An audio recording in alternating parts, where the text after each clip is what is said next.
Welcome back to the Quest Cape Speedrun, the series where we take a brand new account from Tutorial Island straight to a Quest Cape in the fastest time possible.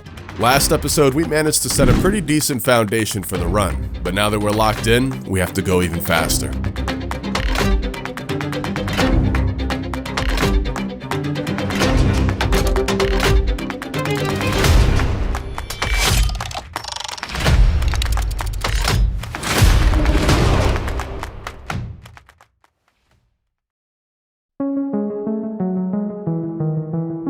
You see, with 170 quests to complete, it's important that we analyze each one carefully when planning our route. When we choose to do a quest will impact our run tremendously, since we need to take full advantage of quest XP rewards as efficiently as possible. 60 attack is a key level we need to hit for the run, as it unlocks the ability to use the Dragon Halberd and the Vigora's Chain Mace, which we'll need to complete the run as quickly as possible. Locked behind the squalid city of Mireditch is where we'll find our solution to getting 60 attack without wasting any time. In today's episode, we're going to take our first steps into getting past the city of Mireditch. Yo, best fight scene cinematic in this entire game, dude. This shit is so intense.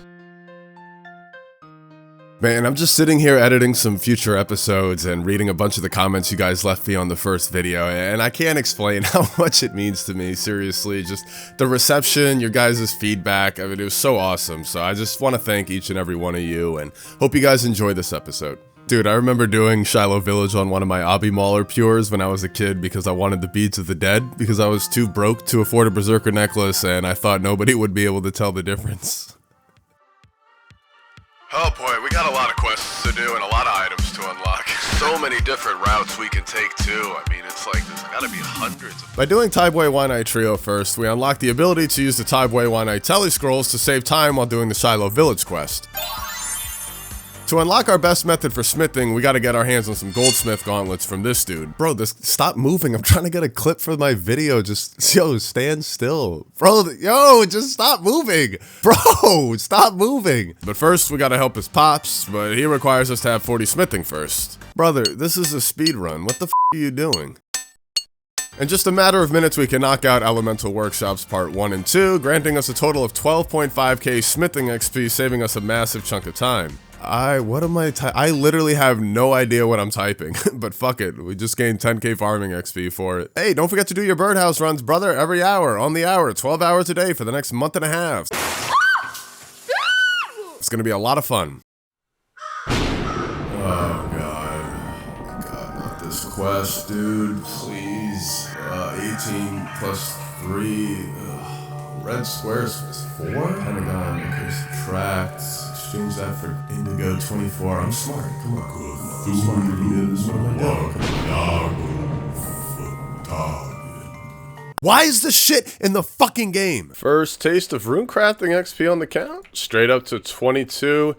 Gives us a couple of woodcutting levels. Actually, it did not. Wow, okay, but it gave us some woodcutting XP. We're getting closer to 40, which we'll need for Fremennik Trials. That's Ichtharin's a little helper done. 38 woodcutting.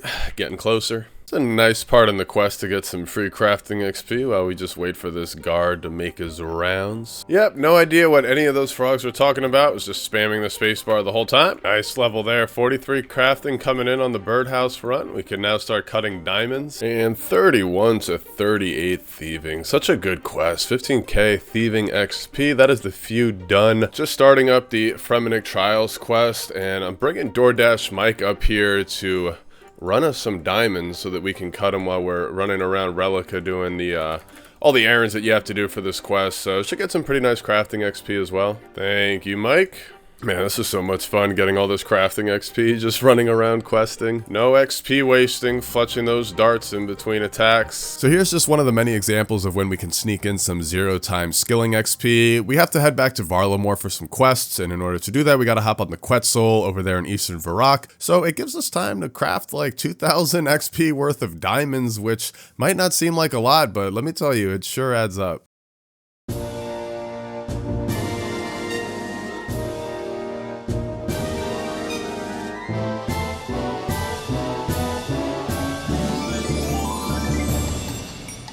This dude reminds me so much of Solaire from Dark Souls. Like, there's no way this isn't a reference. Look at him! It's the same dude! I see a blue box telling me to click. We don't ask any questions, we just do it. Yo, shout out whatever JMod made this spacebar spamming shame-o-meter quest. This shit is epic.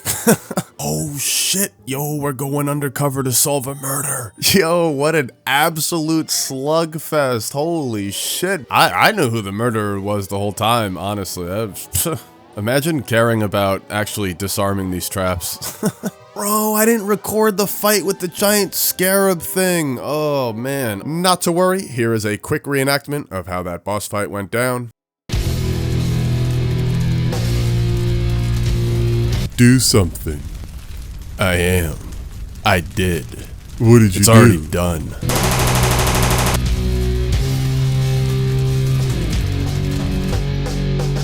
Looking back in hindsight, I probably should have just done that immediately after doing Iclarin's Little Helper. Probably would have saved about 4 or 5 minutes instead of having to leave Sophanum and then come back. But, oh well, you'll live and you learn. And with all combat lamps, we're going to dump all of this right into attack. And of course, with the skilling lamps, all of it's going to go in agility. So, Mire Ditch. Why is this seemingly forgotten rundown city so important to our speedrun? Well, it serves as a main point of interest in the Mire-Key questline.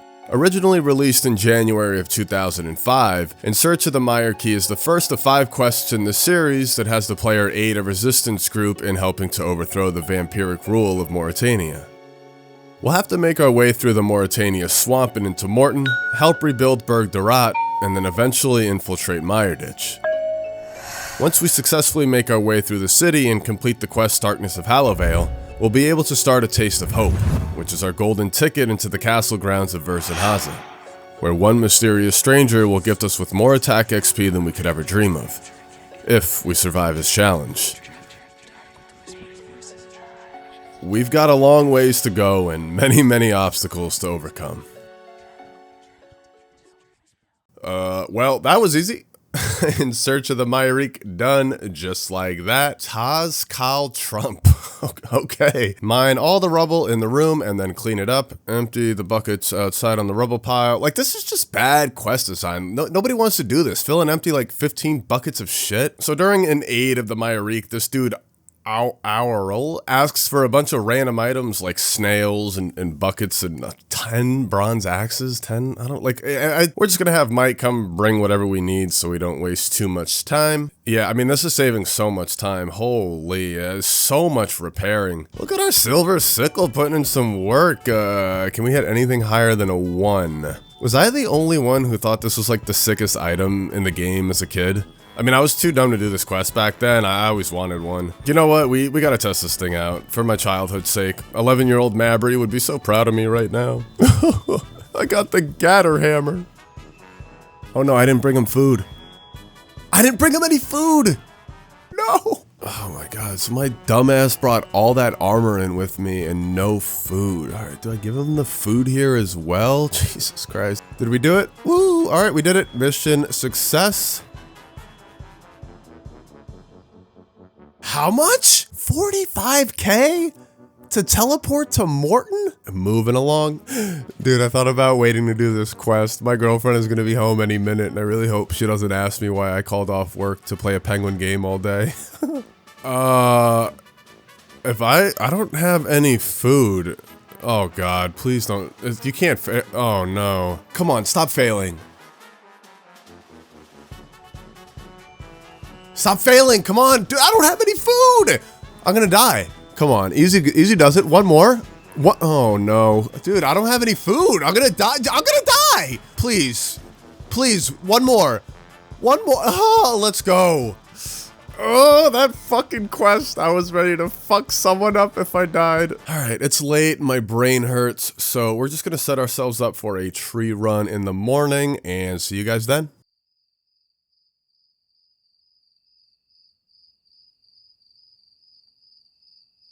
Good morning, peeps. We got a lot to do today, a lot of quests, a lot of skilling. What else is new? We gotta start getting some more range levels, so we're gonna knock out 3 quests in the Troll quest line, as it requires so much running through and teleporting back to Berthorpe. It gives us a perfect opportunity to pop the cannon down in Valley and just watch the XP drops roll in as we quest. I gotta remember to click the time played anytime we close out Rune Light so we can resync the plugin. First one done, Death Plateau completed. Man, that first sip of coffee in the morning, there is truly nothing like it. Here you are, sir. I have safely returned your son. And we got a Law Talisman, which we're never going to use. Quick drive by to Valley to reload the cannon. I got to get 2 more herbology levels before we can start Edgar's Ruse. I can't be bothered to bank my inventory, so we're just going to make Serum 207s like this for a couple of minutes. I'm practicing for my UIM. I was always so nervous doing this quest as a kid when I didn't have overheads, so I would just spam click my food thinking the faster I clicked, the more I would eat. No idea what the tick system was. So Edgar's Ruse is one of those annoying ass quests that has the player run back and forth a lot without any nearby teleports, and of course the closest teleport you unlock after completing the quest. So and then we gotta go to Ardoin and then get this parrot trunk and kidnap him, and we need a ton of items basically, so we're gonna be bringing along Mike to save a bunch of time during the quest. We're able to get a ton of magic XP during this quest though. I mean, look at this, we're already up to 65 Magician just by bolt enchanting during quests, and we're almost up to 30 range, which we'll need to become a big chompy bird hunter in the future. The infamous Goutweed storeroom. We're gonna need 3 Goutweeds in total for future quests, so we're just gonna bang them all out in one go. And there's number 1. No, I was 1 tick ahead. All right, there we go, number 2. And number 3, not bad at all. Only took like 2 minutes, I think. Could have been a lot worse. Absolute fat chunk of Herblore XP coming in. 11k XP drop and up to 36 Herblore. Hey Mabry, this is HQ. Boss says you're not going fast enough. Not going fast enough? How much faster do you want me to go?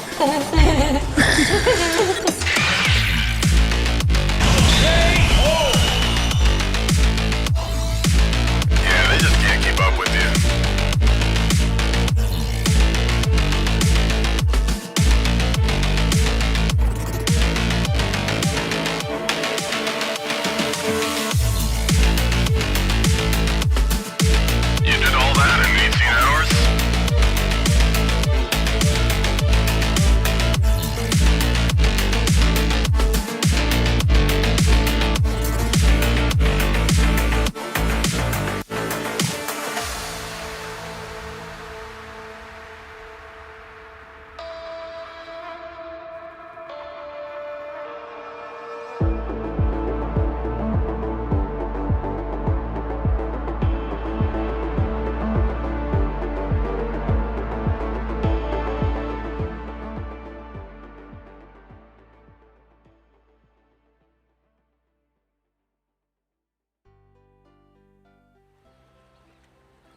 Alright, I think this is a good time to shift away from the questing for a little bit and talk skilling.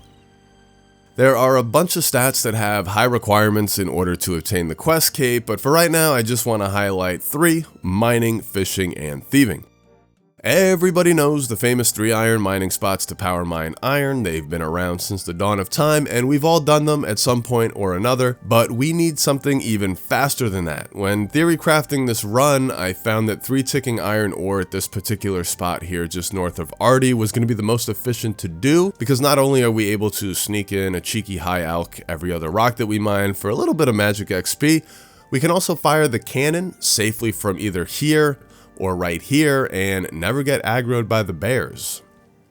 We want to do this method all the way up to 48 mining, then run off to get a bunch of mining XP from some quests, and then go back to mining all the way up to 588,000 mining XP at the quarry, which is level 67, the magic number we'll be stopping at, so that we can yet again, you guessed it, quest all the way up to 70, which we'll need for Song of the Elves, which is the highest mining requirement for the entire run. So just for anyone that's unaware, tick manipulation has been widely used in the game for years now to speed up certain skilling actions. 3 ticking is the most common, and you most often see it with mining, fishing, and woodcutting. By starting a certain 3 tick skilling action, such as combining an herb with swamp tar to create paste, or fletching a teak stock, a player enters a 3-tick cycle, which then affords them with a 0.6 second window, or 1 game tick, to then stack another skilling action on top of it, which then allows the player to roll for a resource every 3 ticks. Next, we have fishing, which thankfully is a lot more straightforward. The method we're going to be doing is 3-tick fly fishing at any river of your choice. It's going to be the fastest method available to us. We don't need to sweat as much doing this method, thankfully, and we only have to do a straight shot straight to level 58, since fishing XP rewards from quests are a lot less common than mining and thieving, and it doesn't require any complex routing the way mining and thieving do. And lastly, we have thieving. Thieving, I would say, was by far definitely the trickiest skill to route because there's just a lot of other variables at play. One of the big reasons we went to Varlamore super early on in the run is because we wanted to complete 3 big quests over there that offer a combined 19,000 thieving XP. Those quests were Twilight's Promise, Ethically Acquired Antiquities, and Death on the Isle, which we completed earlier on in this episode. There's a very specific route of questing that we need to follow in order to hit level 49 thieving without ever having to train it by pickpocketing or stealing from stalls or chests. At 49 thieving, we unlock our best thieving method, which is stealing artifacts. It's a super OP method that allows us to not only get incredible thieving XP, but multi-skill as well, so we get a ton of 0-time crafting XP, and that's going to be our go-to method for the rest of the run.